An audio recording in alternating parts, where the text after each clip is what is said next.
School की वो सबसे खूबसूरत और कोल्ड लड़की, शेन रुयान। लेकिन अचानक उसने एक ऐसा ऐलान किया कि सबके होश उड़ गए।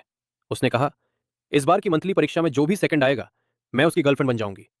ये खबर फैलते ही मेरे सारे दोस्त मुझे जान से मार देने वाली नजरों से देखने लगे, क्योंकि सबको पता था कि हर बार की तरह इस बार भी सेकंड रैंक मेरी ही आएगी। लेकिन ये सुनकर मैं खुश नहीं था। मैं बस वहां से भाग जाना चाहता था। सिर्फ मैं जानता था कि शेन रुयान बाहर से जितनी शांत दिखती है, अंदर से उतनी ही बड़ी साइको और पागल है। उससे बचने के लिए मैंने जानबूझकर इस बार जी जान लगा दी और पूरे नंबर लाकर उसकी फर्स्ट रैंक छीन ली। मुझे लगा अब मैं बच गया। लेकिन उस औरत ने पलक झपकते ही अपनी शर्त बदल दी।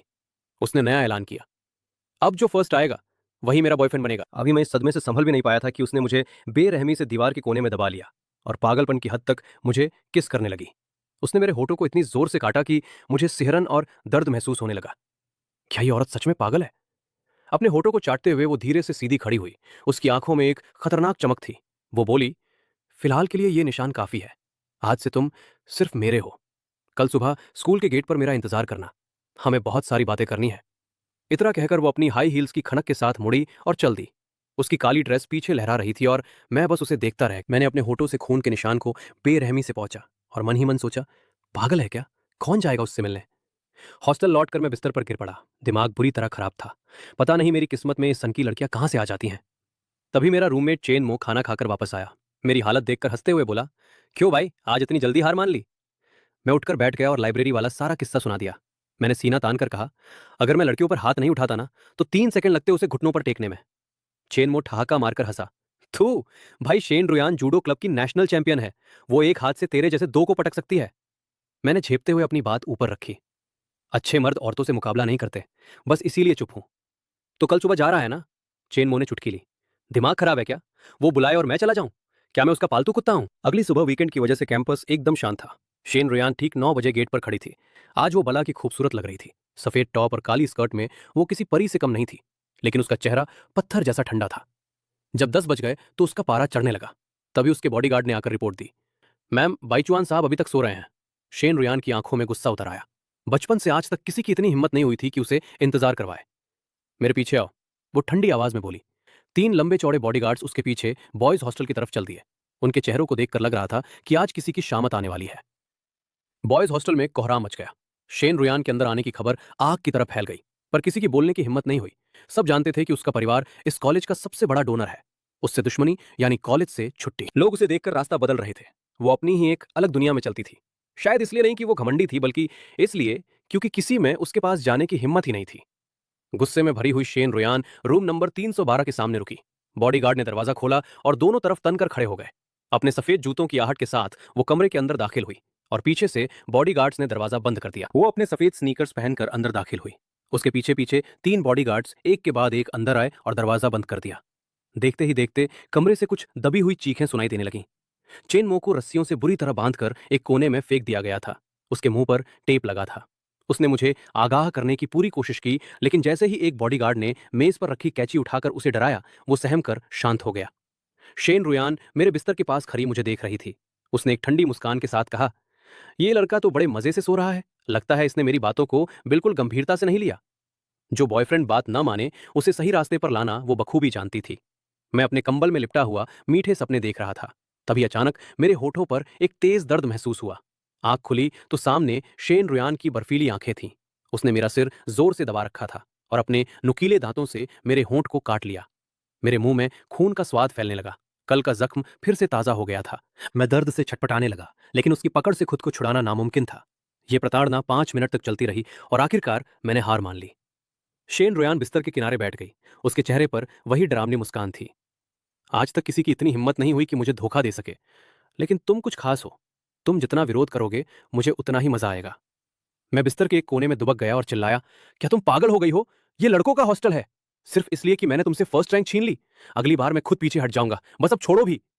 ये सुनते ही शेन रुयान का चेहरा और भी सख्त हो गया, जैसे उस पर बर्फ की परत जम गई हो। मुझे जीत दान में दोगे? तैयान ग्रुप की इकलौती वारिस हूं मैं। बचपन से इतने अवार्ड जीते हैं जिन्हें तुम गिन भी नहीं पाओगे। और तुम्हारी हिम्मत कैसे हुई ये कहने की कि मैं तुमसे कमजोर हूं? उसकी बर्फीली नजरें मेरी रूह को चीर रही थी। मेरी इतनी हिम्मत नहीं थी कि मैं एक शब्द भी बोल पाता। 3 3 बॉडीगार्ड्स शिकारी की तरह मुझे घूर रहे थे। उनकी जगह कोई भी होता तो उसकी रूह कांप जाती। काश मुझे पता होता कि फर्स्ट रैंक आने पर इतनी मुसीबत होगी। तो मैं जानबूझकर एक सवाल गलत लिख देता। शेन रुयान के उठने और ताली गार्ड्स। 5 मिनट के अंदर ये लड़का मुझे नीचे मिलना चाहिए। इतना कहकर वो मुड़ी और दरवाजा जोर से पटक कर चली गई। मेरी आंखों के सामने अंधेरा छा गया जब वे तीनों बॉडीगार्ड्स मेरी तरफ लपके। अगले ही पल पूरे हॉस्टल में मेरी चीखें गूंज उठी। मैं, अरे मेरे कपड़े क्यों उतार रहे हो? तुम सब पागल हो गए हो क्या? पैंट तो छोड़ दो। ओ भाई रहम करो, कम से कम अंडरवेयर तो रहने दो। मैं गिड़गिड़ाता रहा, चिल्लाता रहा। कोने में बंधा हुआ मेरा दोस्त चेन मो डर के मारे कांप उठा। उसने अपनी आंखें बंद कर ली, जैसे मन ही मन कह रहा हो, सॉरी भाई, मैं तेरी कोई मदद नहीं कर सकता, मामला बहुत गंभीर है। गाड़ी के लग्जरी पिछले हिस्से में शेन रोयान बड़े ही सलीके से पैर पर पैर चढ़ाए बैठी अपनी घड़ी देख रही थी। अभी 1 मिनट भी नहीं बीता था कि कार का दरवाजा झटके से खुला। मुझे बड़ी बेरहमी से अंदर फेंक दिया गया और मेरा सिर सीधा उसके पैरों के पास जाकर टकराया। उसने अपनी नजरें नीची की और मुझे देखते हुए अपना पैर मेरे सिर पर रख दिया। उसके चेहरे पर वही ठंडी मुस्कान थी। क्यों, कैसी लगी ये खातिरदारी? पसंद आई? मैंने एक लंबी आह भरी। पहली बार इतनी शानदार गाड़ी में बैठने का मौका मिला था, पर सोचा नहीं था कि इस हाल में बैठूंगा। ओ बड़ी साहिबा, आखिर आपको मुझ में ऐसा क्या दिख गया? बस बता दो, मैं कसम खाता हूं कि मैं खुद को बदल लूंगा। क्या मेरे साथ रहना तुम्हें इतना मुश्किल लग रहा है? शेन रुयान की आंखों में गुस्से की चमक थी। मैंने माथे पर बल देते हुए कहा, कल से पहले तो हमारी कभी बात तक नहीं हुई थी, कम से कम मुझे तभी शेन रुयान अचानक मुस्कुरा दी। चलो एक सौदा करते हैं, मुझे काबिल लोगों का साथ पसंद है और तुम थोड़े बहुत काबिल हो। अगर तुम मेरे बॉयफ्रेंड बन जाते हो तो मैं तुम्हें वो ऐशो आराम और दौलत दूंगी जिसकी तुम कल्पना भी नहीं कर सकते।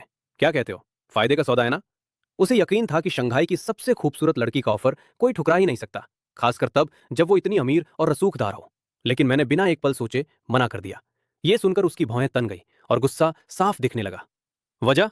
उसने कड़क आवाज में पूछा। मैंने अपनी 3 उंगलियां बाहर निकाली और कहा, उंगलियां उठाई और कहा, पहली बात, तुम मेरी पसंद की लड़की नहीं हो। दूसरी बात, तुम्हारी इस आलिशान दौलत में मुझे कोई दिलचस्पी नहीं है। मुझे बस सुकून की जिंदगी चाहिए। जरूरत से ज्यादा पैसा सिर्फ बर्बादी है। फिर मैंने उसकी आंखों में नफरत से देखते हुए तीसरी बात कही, और तीसरी बात, मुझे इस घर घर खेलने के नाटक में कोई दिलचस्पी नहीं है। तुम बस ये बॉयफ्रेंड गर्लफ्रेंड का खेल खेलना चाहती हो और मुझे बच्चों के इन खेलों में वक्त बर्बाद नहीं करना। मेरी बात सुनकर न सिर्फ शेन रुयान दंग रह गई, बल्कि गाड़ी चला रहे ड्राइवर ने भी चौंक कर शीशे में देखा। उसे लगा शायद इस लड़के की मौत आई है जो बड़ी मालकिन से ऐसी जबान में बात कर रहा है। शेन रुयान का चेहरा एकदम ठंडा पड़ गया। उसने ड्राइवर, मैं घबरा गया। ओह, क्या तुम मुझे किडनैप करके टॉर्चर करने वाली हो? ओए, मुझे जाने दो। इससे पहले कि मैं अपनी बात पूरी कर पाता, शेन रुयान ने मेरे गले पर जोरदार वार किया और मेरी आंखों के सामने अंधेरा छा गया। तियान्यून विला, यह शहर का सबसे महंगा इलाका है, जहां एक घर की कीमत अरबों में होती है। लेकिन शेन रुयान के लिए यह महज एक मामूली ठिकाना था। वो अभी पढ़ाई कर रही थी, लेकिन उसके पास पहले से ही करोड़ों की संपत्ति थी, जो उसे जन्मदिन के तोहफों में मिली थी। न जाने कितनी देर बाद जब मेरी आंखें खुलीं तो छत बिल्कुल अजनबी थी। मैंने हिलने की कोशिश की, लेकिन मेरे हाथ पांव लोहे की जंजीरों से बिस्तर के कोनों पर जकड़े हुए थे। मैं पूरी तरह होश में आ चुका था और अब डर मेरे जिस्म में दौड़ रहा था। मैं पागलों की तरह छटपटाने लगा। लोहे की जंजीरें शोर मचा रही थी। ये पागल औरत, इसने सच में मुझे बांध दिया। क्या सिर्फ मना करने की वजह से ये मुझे जान से मार देगी? तभी बाथरूम का दरवाजा खुला। भाप के साथ एक नशीली खुशबू पूरे कमरे में फैल गई। मैंने मुड़कर देखा तो मेरा चेहरा शर्म से लाल हो गया और